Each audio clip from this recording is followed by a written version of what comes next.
Hello students, welcome to victory education. আমি তোমাদের Somnath sir. আজকে শুরু করতে চলেছি আমাদের যে ওয়েস্ট বেঙ্গল পুলিশের ফ্রি ব্যাচটি চলছে, ভিক্টরি পুলিশ, তার সেকেন্ড ক্লাস।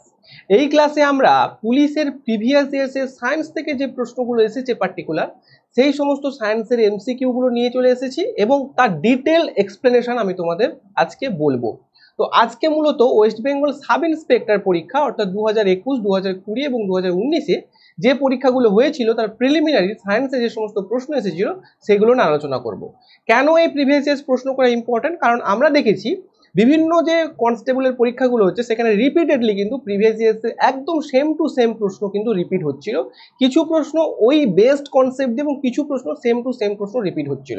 তাই এই সমস্ত প্রশ্নগুলো পরীক্ষার জন্য যথেষ্ট গুরুত্বপূর্ণ হতে চলেছে। আগামী দিনে তোমরা কেপি কনস্টেবলের মেন যারা দিতে যাচ্ছ, লেডি কনস্টেবলের যারা প্রিলি দিতে যাচ্ছ, তাদের প্রত্যেকের জন্য এই ক্লাসগুলো গুরুত্বপূর্ণ। তো চলো শুরু করা যাক।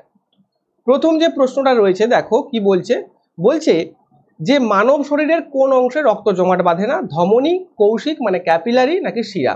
দেখো এই তিনটে হচ্ছে রক্তবাহক। প্রাথমিকভাবে মনে হবে যে হয়তো মস্তিষ্কে রক্ত জমাট বাঁধে, কিন্তু এগুলোতে বাঁধে না। কিন্তু আমরা দেখবো যে ধমনী, ক্যাপিলারি এবং শিরার মধ্যেও কিন্তু কিছু কিছু কন্ডিশনে এদের মধ্যে রক্ত জমাট বাঁধে। অনেক সময় আমরা দেখি যে আমরা বলি যে শিরায় ব্লকেজ হয়েছে। ব্লকেজ সাধারণত রক্ত জমাট বাঁধা বা থ্রম্বাসের কারণে, যেটাকে ইংলিশে বলছি, বা ব্লাড ক্লট, সেই ক্লটগুলো কিন্তু এই রক্তবাহের মধ্যে কিন্তু যায়। কিন্তু আমাদের যে মস্তিষ্ক বা মাথা, সেখানে কিন্তু কোনো রকম জমাট বাঁধে না। দেখো এখানে তার এক্সপ্লেনেশন গুলো কিন্তু দেওয়া আছে। এবং এখানে আরেকটা এক্সট্রা ইনফরমেশন বলে দিই যে আমাদের যে রক্তবাহতে কিন্তু সব সময় রক্ত জমাট বাঁধে না। কিছু কিছু মেডিকেল কন্ডিশন থাকে যে সমস্ত কারণে কিন্তু রক্ত জমাট বাঁধে। এমনটা নয় যে সব সময় রক্ত জমাট বাঁধছে, কারণ সব সময় যদি রক্ত জমাট বাঁধে তাহলে তো যে কোনো মানুষ মারা যাবে। কারণ ওই রক্ত জমাট বাঁধা রক্ত তোমার কি করতে পারে না, পুরো রক্তবাহটাকে ব্লকেজ করে দিতে পারে। ব্লকেজ করলে কি হবে? ব্লকেজ করলে স্ট্রোক হয়ে যাবে। স্ট্রোক হয়ে গেলে তুমি মারা পড়তে পারো। তো ফলে কি হয়েছে না, ফলে সবসময় এটা হয় না, কিছু কিছু মেডিকেল কন্ডিশনের ক্ষেত্রে হয়। এবার পরীক্ষার প্রশ্ন আসতে পারে যে রক্তবাহের মধ্যে এমন কি পদার্থ থাকে যেটা রক্ত জমাট বাঁধতে বাধা দেয়? প্রশ্ন আসতেই পারে। তো সেটা উত্তর কি হয়ে যাবে? সেটা উত্তর হয়ে যাবে কিন্তু হেপারিন। এই হেপারিন কি করে না, রক্ত জমাট বাঁধতে বাধা দেয়। আমরা পরের প্রশ্নে চলে যাব। খুব ভালো একটা প্রশ্ন আমরা দেখতে পাচ্ছি। বলছে সেলসিয়াস স্কেলে থার্মোমিটারে কোনো তাপমাত্রাকে অ্যাবসোলিউট জিরো তাপমাত্রা বলে বোঝানো হয়। অর্থাৎ কোন তাপমাত্রাটাকে আমরা এখানে অ্যাবসোলিউট জিরো বলছি, যেটা কিন্তু সেলসিয়াস স্কেলে আমাদের বলতে হবে। দেখো অ্যাবসোলিউট জিরো কাকে বলা হয় না, জিরো কেলভিনকে আমরা অ্যাবসোলিউট জিরো বলি। কেলভিন একটা স্কেল, এই জিরো কেলভিনকে আমরা অ্যাবসোলিউট স্কেল বলি। আর জিরো কেলভিন মানে কত ডিগ্রি সেন্টিগ্রেড? -273.15 এটা না, -273.15 ডিগ্রি সেন্টিগ্রেড। এই -273.15 ডিগ্রি সেন্টিগ্রেডটা হচ্ছে অ্যাবসোলিউট জিরো টেম্পারেচার। বোঝা গেল? এইবার পরীক্ষায় তোমরা কিন্তু 0 ডিগ্রি সেন্টিগ্রেড যদি করে আসো তাহলে কিন্তু ভুল হবে। আমরা এখানে কিছু একটা জিনিস দেখে নেব, ভালো একটা জিনিস। দেখো যদি প্রশ্ন আসে পরীক্ষায় যে জল ফুটছে কোন তাপমাত্রায়, সেটা যদি আমাকে জিজ্ঞাসা করে কেলভিন স্কেলে, আমি উত্তর দেব 373। যদি আমাকে জিজ্ঞাসা করে সেন্টিগ্রেড স্কেলে, আমি উত্তর দেব 100 ডিগ্রি সেলসিয়াস। যদি আমাকে প্রশ্ন জিজ্ঞাসা করে যে এটা তুমি ফারেনহাইট স্কেলে বলো যে জল কত ডিগ্রি তাপমাত্রায় ফোটে, তাহলে আমি বলবো 212 ডিগ্রি ফারেনহাইট। অর্থাৎ আমরা এখানে তিনটে স্কেলকে কিন্তু কি করছি, তিনটে স্কেলকে মেজার করে এই জিনিসটা দেখে নিচ্ছি। যদি বলে ওয়াটার ফ্রিজ হচ্ছে, অর্থাৎ জল জমে বরফে পরিণত হচ্ছে, সেটা কত ডিগ্রি টেম্পারেচারে, সেটা আমরা কি বলবো? সেটা যদি আমাকে প্রশ্ন করে যে তুমি এটা ইয়েতে বলো, কেলভিনে বলো, তাহলে কি হবে? 273.15। কারণটা কি দেখো এখানে ভালো করে খেয়াল করো, অ্যাবসোলিউট জিরো কিন্তু জিরো কেলভিনকে বলা হচ্ছে। জিরো কেলভিন মানে কত? -273.15 ডিগ্রি সেন্টিগ্রেড। আর এখানে কত দেখো? 273.15। কারণ কি? এটা 0 ডিগ্রি সেন্টিগ্রেডকে আমরা বলছি যে এই তাপমাত্রা জল জমে বরফে পরিণত হয়, অথবা 0 ডিগ্রি সেন্টিগ্রেড মানে 32 ডিগ্রি ফারেনহাইট। ভালো করে বুঝে নাও। তাহলে 32 ডিগ্রি ফারেনহাইটে কি হয়? জল জমে বরফে পরিণত হয়। সেই 32 ডিগ্রি ফারেনহাইট যে টেম্পারেচারটা, সেই 32 ডিগ্রি ফারেনহাইট টেম্পারেচারটাই অ্যাকচুয়ালি কিন্তু 0 ডিগ্রি সেন্টিগ্রেড টেম্পারেচার।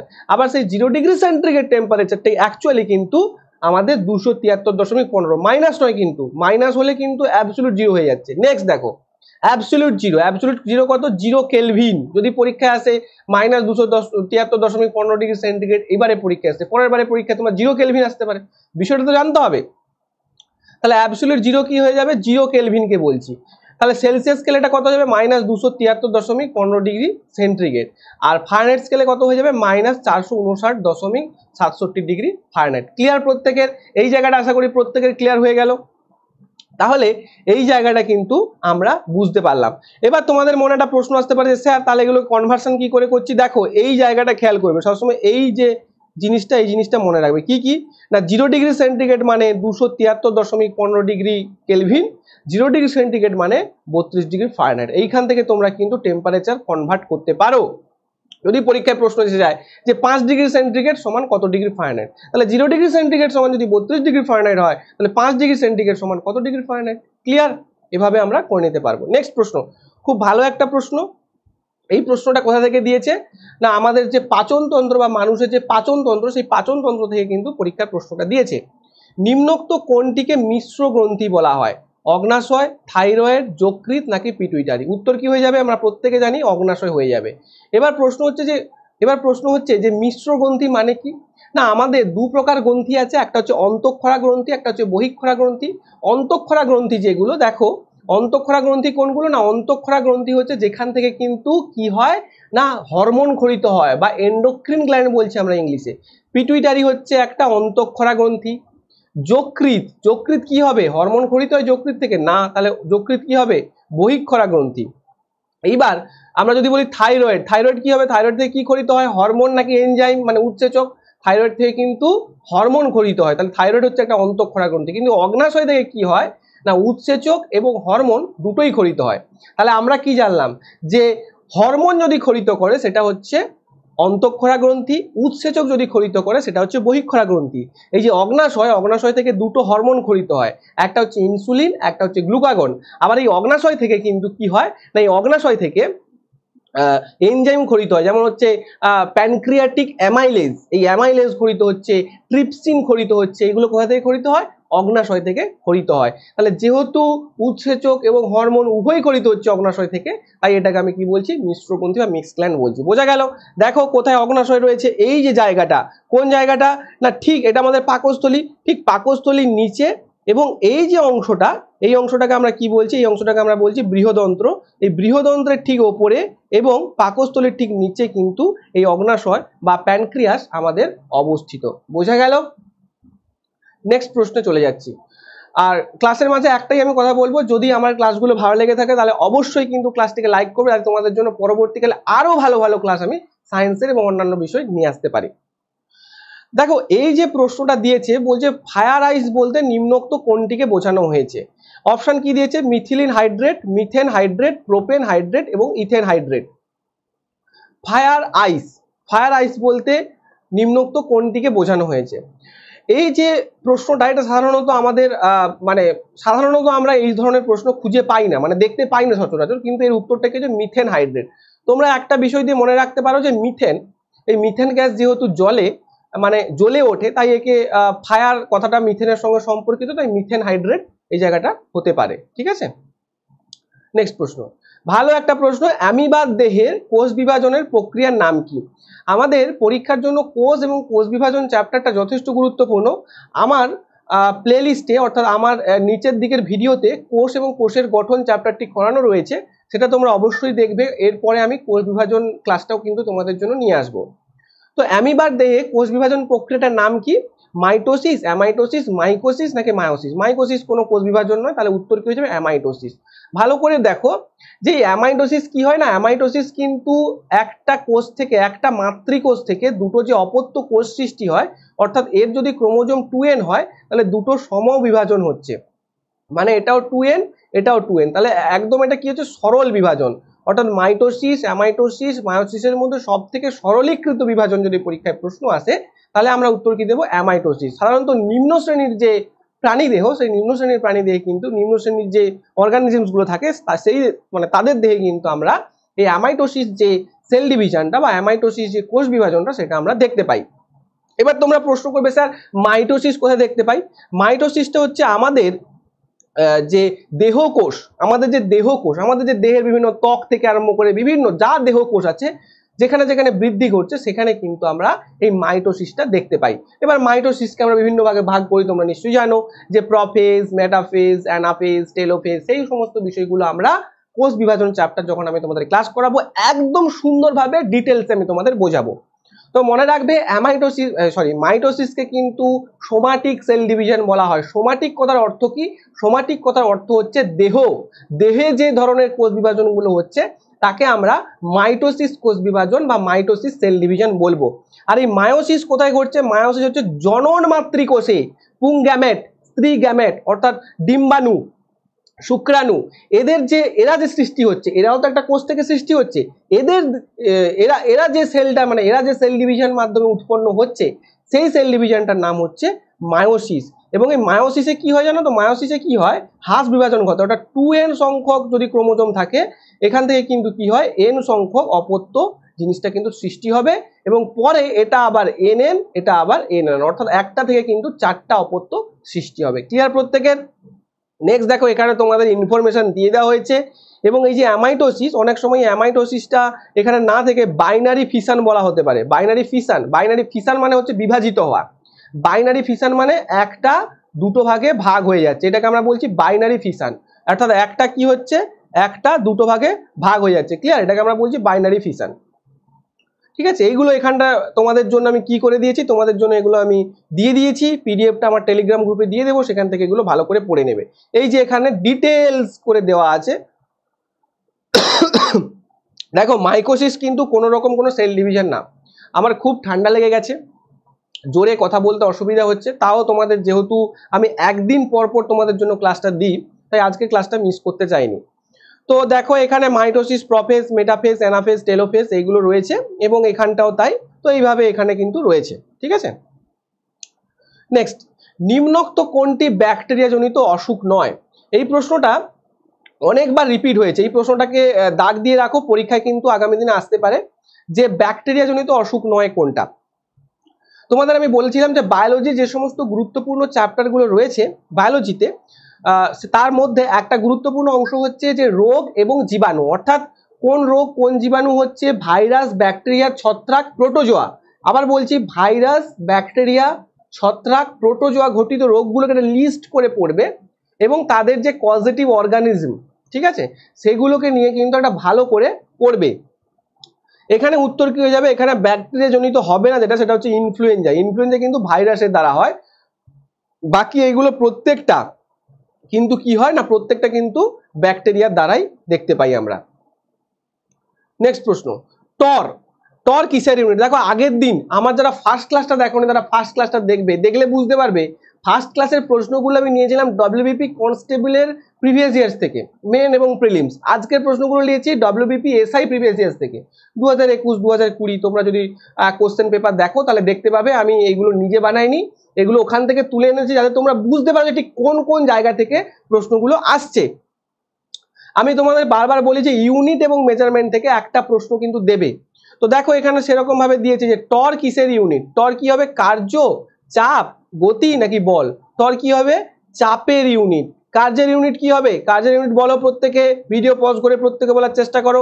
কার্যের ইউনিট কি হবে? জুল বা আর্ক। গতি, দেখো এখানে কিন্তু ভালো করে দেখো, গতি দিয়েছে, আবার ইংলিশে লিখে দিয়েছে মোমেন্টাম। তো ভরবেগ যদি আমরা ধরি যে ভরবেগ, তাহলে ভরবেগের ইউনিট কি হবে? ভর ইন্টু বেগ। ভরের ইউনিট কি? কিলোগ্রাম। বেগের ইউনিট কি? Metre per second. তাহলে কিলোগ্রাম মিটার পার সেকেন্ড।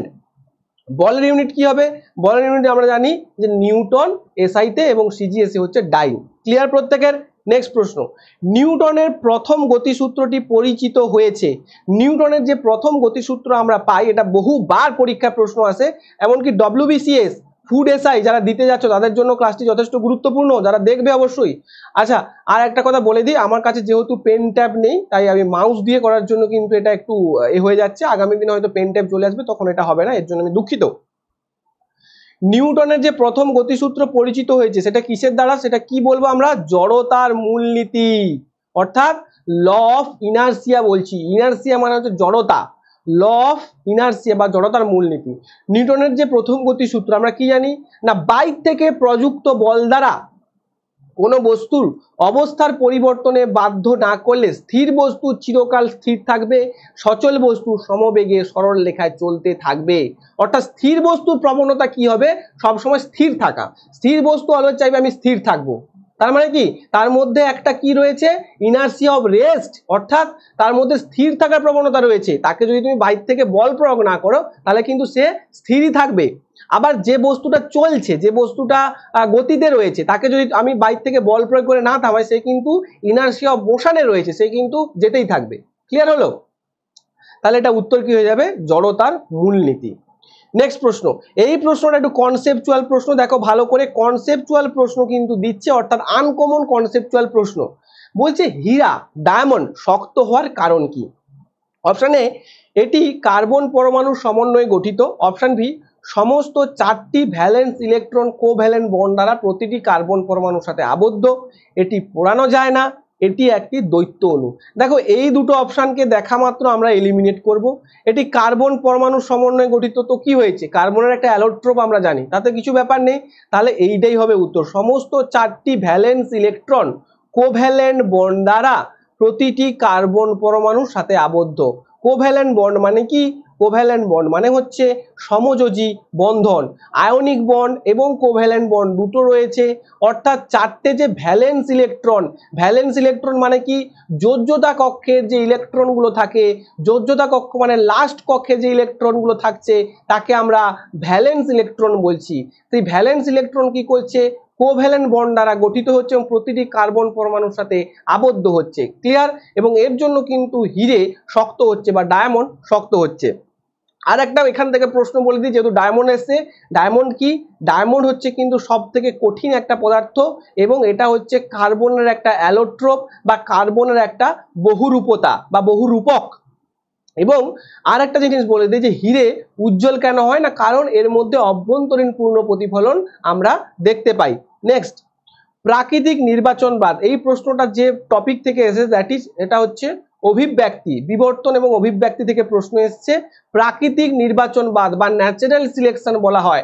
আমি তোমাদের বারবার একটা জিনিস অভ্যাস করাই, সেটা হচ্ছে বাংলায় প্রশ্ন রয়েছে সেটাকে আমি ইংলিশ টার্মগুলো বলে দিই, কারণ আমি দেখেছি পরীক্ষায় দেখতেই পাচ্ছ যে ক্যাপিলারিকে দিয়ে দিয়েছে কৈশিক।